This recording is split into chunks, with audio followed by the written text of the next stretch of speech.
Hello बच्चों, आज के इस वीडियो में हम देखने वाले हैं काइनेटिक थ्योरी ऑफ गैसेस का बहुत ही इंपॉर्टेंट टॉपिक जो कि है डिफरेंट वेलोसिटीज़ या फिर स्पीड्स ऑफ गैस मॉलिक्यूल्स। अब देखिए ये जो टॉपिक है ये आपका बहुत ही एक तो सिंपल टॉपिक है और दूसरा बहुत ही स्कोरिंग टॉपिक है, क्योंकि यहाँ से जो न्यूमेरिकल हमारे आने की पॉसिबिलिटी बहुत ज़्यादा हाई होती है। आपके एग्जाम में यहाँ से क्वेश्चन आने की बहुत ज़्यादा संभावना रहती है और इस टॉपिक को अगर एक बार आप ध्यान से पढ़ लेंगे तो बहुत अच्छे से इसको आप सॉल्व भी कर लेंगे। देखिए यहाँ पे क्वेश्चन है कि जो हमारे गैस के मॉलिक्यूल होते हैं इनमें कौन कौन सी स्पीड पाई जाती है और कैसे हम उसको सॉल्व करेंगे। तो देखिए यहाँ पे हम लोग एक एक करके स्पीड को डिस्कस करेंगे। तो देखिए पहली हमारी स्पीड यहाँ पे लेके हम लोग चलने वाले हैं कि RMS speed of gas molecule. अब देखिए आरएमएस का एक तो फुल फॉर्म आपको पता होना चाहिए कि root mean square speed of gas molecule. अब ये स्पीड एक्चुअल में होती क्या है, कैसे यहाँ पे सॉल्व करते हैं। तो आप जानते हैं कि हमारे जो गैस के मॉलिक्यूल होते हैं किसी कंटेनर में वो डिफरेंट देखिए वेलोसिटी से ट्रेवल करते हैं, वो भी रैंडम मोशन करते हैं वो लोग। तो यहाँ पे हम लोग क्या करते हैं, अगर गैस की हमको स्पीड बच्चों बतानी पड़ेगी तो हमें क्या करना होगा। देखिए इसके दो तरीके होते हैं, यानी आरएमएस स्पीड की देखिए निकालने के दो तरीके हैं। पहला देखिए टाइप हमारा क्या है, टाइप 1। इसमें क्या होगा कि हमको जो गैस यहाँ पे कंटेनर में दी जाएगी उसमें हमें एक सैंपल लेना होगा। सैंपल में आपको कुछ मॉलिक्यूल का स्पीड यहाँ पे गिवन होगा। जैसे देखिए मैंने यहाँ पे n मॉलिक्यूल का एक सैंपल लिया हुआ है, जिसमें यहाँ पे हर एक की स्पीड आपको दी है कि v1, उसके बाद v2, v3, v4 इस तरीके से आपको vn। तो ये बच्चों क्या है, उस सैंपल के n मॉलिक्यूल्स का यहाँ पे स्पीड दिया हुआ है और अपने को ये बोला गया कि आप बताइए गैस की स्पीड कितनी है, वीआरएमएस स्पीड क्या है। तो अगर हम इन n सैंपल के जो मॉलिक्यूल इनका हम आरएमएस निकाल लेंगे, वही हमारी देखिए गैस की स्पीड भी हमारी निकल के सामने आ जाएगी। अब कैसे देखिए निकालेंगे, तो जैसा देखिए इसका नाम है रूट मीन स्क्वायर। तो हम यहाँ पर उल्टा काम करेंगे। देखिए पहले स्क्वायर करेंगे, उसका मीन लेंगे हम उसका, फिर उसका हम रूट लगा लेंगे। तो देखिए स्क्वायर कैसे करेंगे, जो भी आपको स्पीड दिया गया हर एक मॉलिक्यूल का आपको स्क्वायर करके रख देना है। यहाँ पे v1 square, v2 square, v3 square, v4 square and vn square. अब उसके बाद देखिए आगे m लगा हुआ है, तो m का मतलब कि मीन। अब आपको मीन कैसे लेंगे, सभी को आप ऐड कर दीजिए, क्योंकि n नंबर ऑफ मॉलिक्यूल थे तो यहाँ पे n से आप डिवाइड कर देंगे यहाँ पे। और उसके बाद लास्ट में हमको यहाँ पे r का मतलब कि रूट। अब आपको पूरे का यहाँ पे रूट ले लेना है। तो ये हमारा एक तरीका हुआ कि वीआरएमएस स्पीड को निकालने का। यहाँ से देखिए जो भी स्पीड हमारी निकल के बच्चों आएगी ये काफ़ी हद तक एग्जैक्ट हमारी लगभग होती है। और यहाँ पे कह सकते हैं हमारी गैस की स्पीड हम मानते हैं। तो अब देखिए यहाँ पे सिर्फ आपको न्यूमेरिकल जो प्रॉब्लम आएगा यहाँ पे अब आपको सिर्फ स्पीड में वैल्यू को पुटअप करना है, उसको सॉल्व कर लेना है, तो हमारा आसानी से वीआरएमएस की वैल्यू निकल के सामने आ जाएगी। ये तो हो गया तरीका कब, जब आपको सैंपल दिया होगा, सैंपल गिवन होगा, तो यहाँ से हम आसानी से निकाल लेंगे। लेकिन देखिए दूसरा तरीका जो और ज़्यादा इंपॉर्टेंट है जो दिया रहता है वो है गैस जो हमारी होगी किसी कंटेनर में, उसके लिए कुछ पैरामीटर्स बच्चों हमको दे सकता है। अब देखिए क्या क्या पैरामीटर हमारे हो सकते हैं। तो यहाँ आपको देखिए दिखा हुआ है कि if gas parameters are given, जैसे कि आपको उसका प्रेशर दिया हो सकता है, उसको डेंसिटी आपको दिया हो सकता है, या उसका टेम्परेचर, या फिर मॉलिक्यूलर मास, ये सारी चीज़ आपको दिया जा सकता है। तो अगर आपको देखिए पहला यहाँ पे तरीका क्या है, अगर आपको किसी गैस का प्रेशर और यहाँ पे डेंसिटी दिया बच्चों, तो हमारा सीधे फॉर्मूला क्या आएगा कि वीआरएमएस स्पीड को हम कैसे निकालेंगे, √3p/ρ। ठीक है। अभी कहाँ से आया, इसको भी देखिए मैंने आपको पिछले वीडियो में बताया हुआ है कि जो भी हमारे कंटेनर में गैस होती है उसका प्रेशर बच्चों कंटेनर कितना फील करता है। तो आप जानते हैं कि जो कंटेनर हमारा प्रेशर फील करता है वो होता है P = 1/3, उसके बाद mn/V/RMS का स्क्वायर अपॉन कैपिटल V। देखिए अब आपको चाहेंगे तो देखिए m और n क्या है, इनको मल्टीप्लाई करें तो गैस का मास आ जाएगा, और मास अपॉन वॉल्यूम आप जानते हैं डेंसिटी होता है, तो यानी कि इसको हम डेंसिटी के फॉर्म में लिख सकते हैं, और 3 को आप इधर भेज देंगे। तो इस तरीके से देखिए पहला हमारा फॉर्मूला बच्चों वीआरएमएस का क्या आया, तो √3p/ρ आया। देखिए अब इस फॉर्मूले से ये तो आपको फॉर्मूला देखिए याद रखना है कि बहुत सारे कुछ छोटे छोटे न्यूमेरिकल्स हमारे हो सकते हैं जो कि आपको प्रेशर गिवन होगा और आपको बच्चों डेंसिटी दिया होगा, और आप आसानी से देखिए आरएमएस की वैल्यू यहाँ पे निकाल लेंगे। लेकिन इसके अलावा एक चीज़ और यहाँ पे ध्यान दीजिए कि इस फॉर्मूले से एक चीज़ और यहाँ पे आपको पूछी जाती है कि मान लो अगर आपको मैं पूछूं कि बताइए इस फॉर्मूले के अकॉर्डिंग क्या हमारा वीआरएमएस प्रेशर पे डिपेंड कर रहा है क्या, या फिर हमारा वीआरएमएस बच्चों डेंसिटी पे डिपेंड कर रहा है क्या। तो जनरली हम लोग को कन्फ्यूजन ये होता है कि भाई इस फॉर्मूले में ये दोनों चीज़ें आ रही हैं, तो कहीं ना कहीं प्रेशर को बढ़ाने से हमारा वीआरएमएस बढ़ना चाहिए, या फिर डेंसिटी को हमको बढ़ाने से हमारा वीआरएमएस कम होना चाहिए। बट ऐसा बच्चों नहीं है। ऐसा क्यों नहीं है, देखिए ध्यान से। यहाँ पे आपको पता है कि अगर हम किसी गैस का बच्चों प्रेशर बढ़ाते हैं तो उस प्रेशर बढ़ाने के साथ साथ उसकी डेंसिटी क्या होती है, बढ़ती है। मतलब आप अगर प्रेशर बढ़ाएंगे तो डेंसिटी बढ़ेगी, उसी तरीके से प्रेशर कम करेंगे तो बच्चों डेंसिटी क्या होगी, कम होगी। यानी कुल मिला के ये जो रेशियो आप देख रहे हैं ना P/ρ, ये ऑलवेज क्या रहता है, ये हमारा कांस्टेंट रहता है। तो इसका मतलब ये कि इनका जो रेशियो का वीआरएमएस पे कोई फर्क नहीं पड़ रहा है। तो आप ये कह सकते हैं भाई वीआरएमएस हमारा कहीं ना कहीं P और ρ पे यानी कि डिपेंड नहीं कर रहा है। तो इस तरीके से आपको इसको याद रखना है, हमारा पहला इंपॉर्टेंट फॉर्मूला है। इसके बाद हम बाकी अगले फॉर्मूले की तरफ चलते हैं। अब देखिए यहाँ पे अगर आप फिर से इसको हटाएंगे, देखिए रो को, तो आप जानते हैं रो को हम हटाएंगे कैसे। देखिए रो बराबर क्या होता है बच्चों, तो रो बराबर हमारा होता है P/RT, जिसको मैंने आपको समझाया था पिछले वीडियो में आइडियल गैस की जब मैं इक्वेशन आपको बता रहा था। उसमें मैंने आपको 4 फॉर्मेट बताए थे। उसमें से लास्ट फॉर्मेट क्या था कि जो भी गैस की डेंसिटी होती है वो कैसे हम लिख सकते हैं कि Pm/RT, ये गैस का प्रेशर है, मॉलिक्यूलर मास है, गैस कांस्टेंट, और ये हमारा एब्सोल्यूट टेम्परेचर है। तो देखिए जैसे यहाँ पे आप Pm/RT लिखेंगे तो P से P कैंसिल हो जाएगा। अब देखिए हमारा ऊपर RT हो जाएगा और नीचे हमारा M आ जाएगा। अब ये देखिए हमारा यहाँ पे जो फॉर्मूला Vrms का है ये आया है √3RT/m। ये ज़्यादा इंपॉर्टेंट फॉर्मूला है क्योंकि यहाँ पे आप देख सकते हैं कि हमारा आरएमएस को कैसे निकालेंगे हम लोग। आपको एब्सोल्यूट टेम्परेचर यहाँ पे मालूम होना चाहिए और मॉलिक्यूलर यहाँ पे देखिए मास पता होना चाहिए, ठीक है। और इस तरीके से आप देखेंगे कि हाँ यहाँ पे देखिए कहा जा सकता है कि अगर आपने किसी कंटेनर में देखिए गैस को आपने फिल किया तो कहीं ना कहीं उसका मॉलिक्यूलर मास भी फिक्स हो गया। तो देखिए यहाँ पे जो हमारा जो Vrms देखिए हमारा टेम्परेचर पे देखिए डिपेंड कर रहा है। कैसे डिपेंड कर रहा है? तो डायरेक्टली प्रोपोर्शनल टू √T पे देखिए डिपेंड कर रहा है। तो अगर हमारा किसी गैस का अगर हम टेम्परेचर राइज करते हैं तो पक्का उसकी Vrms स्पीड क्या होती है? बढ़ती है। उसी तरीके से अगर हम टेम्परेचर को डाउन करते हैं तो हमारी Vrms स्पीड क्या होती है? जो कम होती है।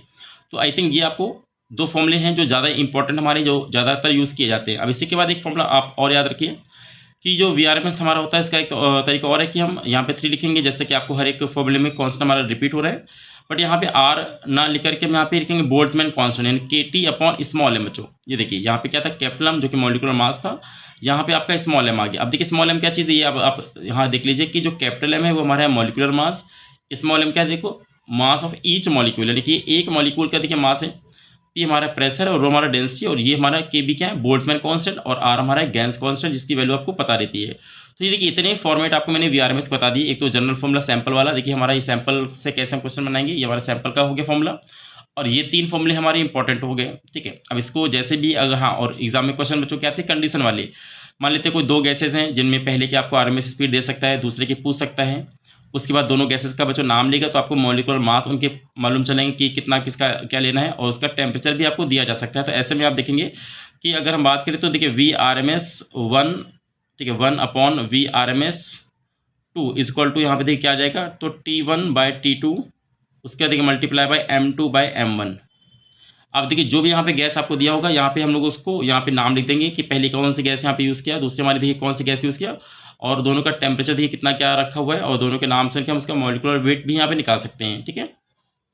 तो आई होप आपको ये पहली जो स्पीड है RMS वो आई थिंक क्लियर हो गया होगा। अब इसके बाद हम आगे बढ़ते हैं। आगे देखिए बच्चों दूसरा हमारा है स्पीड या फिर वेलोसिटी कह सकते हैं, एवरेज। तो पहले हम चलिए बात करते हैं एवरेज वेलोसिटी देखिए हम कैसे निकालेंगे। तो यहाँ पे देखिए average velocity of gas molecule क्या है? देखिए अब आप जानते हैं एवरेज निकालना बहुत ईजी है। जितने भी आपके मॉलिक्यूल हैं किसी सैंपल की, सबकी जो वेलोसिटी को हम क्या करेंगे? यहाँ पे ऐड करेंगे और यहाँ पे टोटल नंबर ऑफ मॉलिक्यूल से हम डिवाइड कर देंगे। लेकिन क्योंकि हम लोग यहाँ पे वेलोसिटी निकाल रहे हैं इसलिए देखिए आपको सबके ऊपर वेक्टर लगाना बहुत ज़रूरी है, क्योंकि वेलोसिटी हम जानते हैं डायरेक्शन भी हमारी होती है। तो v1 + v2 वेक्टर इस तरीके से आप ऐड करेंगे तो आप देखेंगे कि हर एक मॉलिक्यूल जो भी है वो रैंडम मोशन कर रहा है। तो इसका मतलब ये हुआ कि हर एक मॉलिक्यूल का अपोजिट में कोई ना कोई अदर मॉलिक्यूल होगा ही होगा। तो ऐसे में जो क्या होगा कि उनका स्पीड भी कहीं ना कहीं आप देखेंगे कि सेम भी हो सकता है और डायरेक्शन भी कहीं ना कहीं अपोजिट हो सकता है। तो ऐसे में देखिए ओवरऑल हम ये मान के चलते हैं कि जो रिजल्टेंट होगा एवरेज वेलोसिटी का वो कहीं ना कहीं 0 हो जाएगा, ठीक है, क्योंकि कहीं ना कहीं किसी न किसी का अपोजिट आपको देखने को मिलेगा। तो इस तरीके से हमको इसका वैल्यू याद रखना कि एवरेज वेलोसिटी अगर पूछेगा तो हमेशा 0 यहाँ पे हमारा आंसर आएगा। लेकिन हाँ अगर हमको पूछा जा रहा है कि भाई एवरेज स्पीड, तो देखिए एवरेज स्पीड पे हम क्या करते हैं? डायरेक्शन को फोकस नहीं करते हैं हम लोग, केवल उसके मैग्नीट्यूड पे ही फोकस करेंगे। तो इस तरीके से अगर कोई आपको सैंपल दिया हुआ है तो हमें उसके सैंपल की जितने भी मॉलिक्यूल की स्पीड दिया गया सबको हमें ऐड कर देना और टोटल नंबर से हम डिवाइड कर देंगे। तो इस तरीके से हमारी एवरेज देखिए स्पीड निकल के आ जाएगी। तो ये आपका अगेन कह सकते हैं टाइप हमारा 1 है, जब कहीं ना कहीं सैंपल के हमको यहाँ पे दिए हुए स्पीड, ठीक है। अब अगर सैंपल का स्पीड दिया तो हम आराम से निकाल लेंगे, लेकिन अगर हमको सैंपल की स्पीड ना दे करके अगेन गैस के पैरामीटर्स हमको दिए तो थोड़ा सा फिर से देखिए चेंजेस हमें यहाँ पे करने को मिलेगा। अब देखिए चेंजेस क्या करने को मिलेगा, तो अभी आपने देखा कि जो हमने RMS स्पीड निकाला था उसमें वो जो कॉन्स्टेंट हम लोग क्या यूज़ कर रहे थे? तो 3 देखिए यूज़ कर रहे थे। बट अब जब एवरेज स्पीड हम निकालेंगे तो देखिए फॉर्मूले हमारे सारे वही रहेंगे। जैसे कि पहले देखिए P/ρ था, उसके बाद देखिए RT/m था, उसके बाद देखिए KT/स्मॉल m था। बट बच्चों यहाँ पे कांस्टेंट हमारा थोड़ा सा बदल जाएगा। अब देखिए कांस्टेंट में क्या यूज़ करना है, तो हमारा हर एक फॉर्मूले में 8/π, यानी कि हर एक फॉर्मूले को उसी को रिपीट करिए और सबके आगे देखिए हम लोग 8/π यहाँ पे लगा देंगे, 8/π।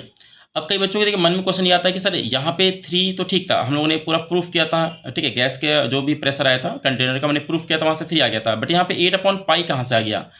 इसको क्या याद करना है? तो बच्चों बिल्कुल अभी इसको याद ही करना पड़ेगा, बिकॉज ये जो आपको कॉन्स्टेंट दिखाई दे रहा है ये एक अलग टॉपिक है जिसमें आप देखेंगे मैक्सवेल डिस्ट्रीब्यूशन ऑफ स्पीड, ठीक है, वहाँ पे मैक्सवेल का जब कॉन्सेप्ट हम आपको पढ़ाएंगे एक वीडियो में, तो वहाँ पे मैं आपको बताऊँगा कि जो मैक्सवेल का एक कॉन्सेप्ट भी है इनकी स्पीड को लेकर के, वो थोड़ा-सा आपको अलग टाइप का कॉन्सेप्ट है, उसमें थोड़ा-सा टफ भी है, उसमें इंटीग्रेशन वगैरह करके आपको यहाँ पे कांस्टेंट की वैल्यू को फाइंड किया गया है। तो इससे बेटर है कि आप इसका भी रिजल्ट याद रखेंगे, जिससे हमारे क्वेश्चन बनाना ईज़ी हो जाएगा। तो आप लिए इसको आप फॉर्मूला मैं कहूँगा अभी एज़ इट इज़ आप याद कर लीजिए कि हर एक के आगे आपको 8/पाई का यहाँ पे यूज़ करना है। तो आई होप आपको 2 देखिए स्पीड एकदम क्लियर हो गई होंगी। अब आइए बच्चों, इसके बाद हम बढ़ते हैं अगले स्पीड की तरफ। चौथी स्पीड हमारी है मोस्ट प्रोबेबल। चौथी स्पीड इसलिए मैंने बोला क्योंकि एवरेज स्पीड में और एवरेज वेलोसिटी को मैंने 2 मान लिया है। एवरेज स्पीड मैंने आपको बताया, ये फॉर्मूले आपके उससे काम आएंगे, और एवरेज बच्चों वेलोसिटी हमारी 0 आ जाएगी। तो इस तरीके से चौथा हमारा क्या होगा, most probable speed of the gas molecule. अब ये मोस्ट प्रोबेबल क्या है देखिए, अब इस बार ना तो हम आरएमएस की बात कर रहे हैं बच्चों, ना ही हम क्या कर रहे हैं, हम एवरेज की बात कर रहे हैं। मान लेते हैं इसका देखिए टाइप फर्स्ट क्या है, मान लेते फिर से मैंने आपको कोई सैंपल दिया। अब उस सैंपल में n मॉलिक्यूल्स हैं। अब आपको उन n मॉलिक्यूल्स का देखिए वैल्यू दे देगा कि हाँ किस मॉलिक्यूल की स्पीड क्या है। मैं आपको एग्जांपल देखिए समझाने के लिए मैं मान लेता हूँ कि मैंने एक एग्जांपल लिया कि हमारे पास देखिए कुछ मॉलिक्यूल है जिनमें पहले की स्पीड है 2। अब यूनिट आप अपने मन से कुछ भी ले सकते हैं, मीटर पर सेकंड ले लें या फिर किलोमीटर पर सेकंड भी आप ले सकते हैं। एक की स्पीड है 3, 2, 5, 3। इस तरीके से आप देखिए सैंपल का आपको यहाँ पे मैंने दिया, देखिए सैंपल में कितने मॉलिक्यूल है, 1, 2, 3, 4, 5, 6, 7, 8, 9, 10, 11, 12। देखिए 12 हमारे मॉलिक्यूल्स हैं। तो आप यहाँ पे क्या देखेंगे कि कुछ मॉलिक्यूल ऐसे हैं जो कि ज़्यादातर एक ही स्पीड से देखिए ट्रैवल कर रहे हैं। जैसे देखिए कुछ मॉलिक्यूल क्या है, देखिए 2 यानी 2 हमारा देखिए 2 बार सॉरी हाँ 3 बार देखिए रिपीट हो रहा है, यानी 3 मॉलिक्यूल ऐसे बच्चों जो 2 यानी 2 से मूव कर रहे हैं। अब वो किलोमीटर भी पर सेकंड हो सकता है या मीटर पर सेकंड भी आप ले सकते हैं। यूनिट अभी आप अपने मन से मान लीजिए। इसके अलावा देखिए कुछ मॉलिक्यूल ऐसे बच्चों जो 3 से ट्रैवल कर रहे हैं। देखिए 1 यानी कि एक बार यहाँ पे रिपीट हुआ 3, दूसरी बार यहाँ पे, तीसरी बार यहाँ पे, चौथी बार देखिए यहाँ पे।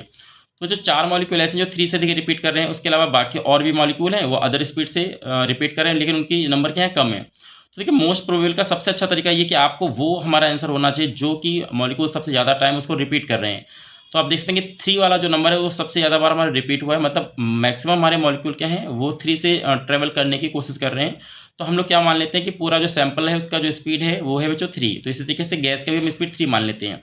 लेकिन ये थोड़ा सा ऑकवर्ड है हमारा मेथड है, इसमें हम पूरी तरीके से इसको सेटिस्फाइड नहीं कर सकते। फिर भी इस तरीके से आपको याद रखना है कि हाँ आपको जो मैक्सिमम नंबर हमारा रिपीट होगा उसको हमको लेके चलना है।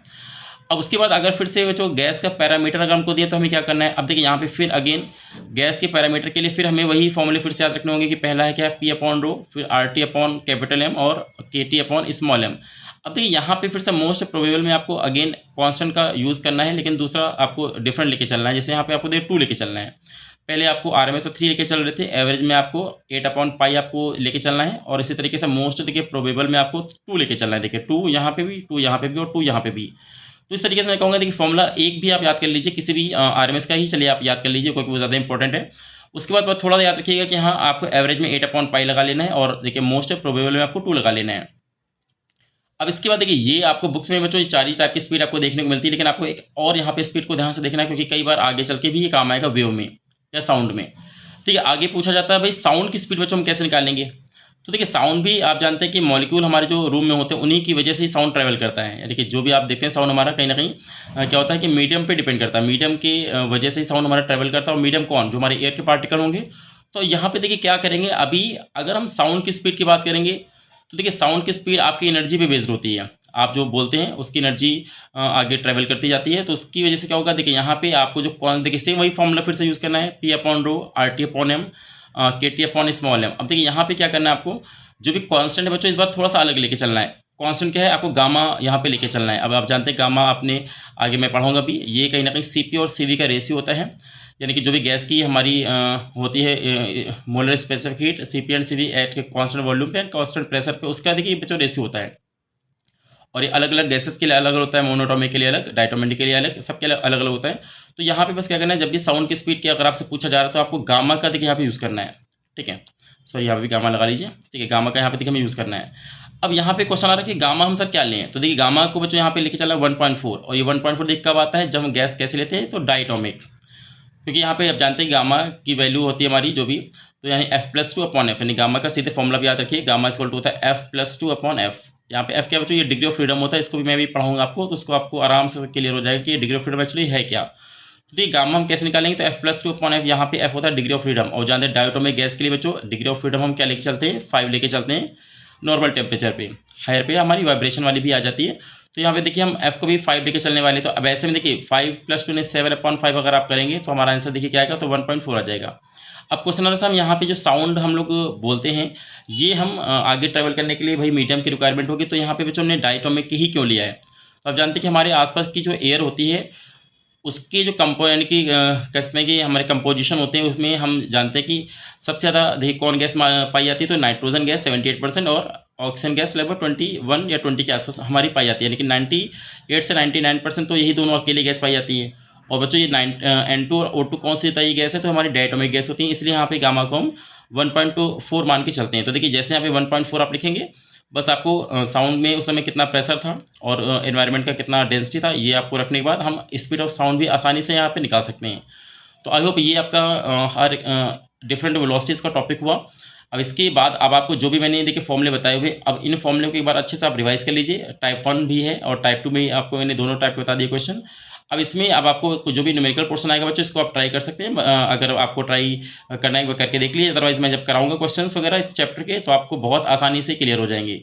तो कैसा लगा आपको वीडियो? अगर आपको वीडियो पसंद है बच्चों तो लाइक करिए और अपने फ्रेंड्स साथ भी शेयर करिए और बने रहिए हमारे चैनल में। अगर आपने सब्सक्राइब नहीं किया तो प्लीज़ सब्सक्राइब कर लीजिए।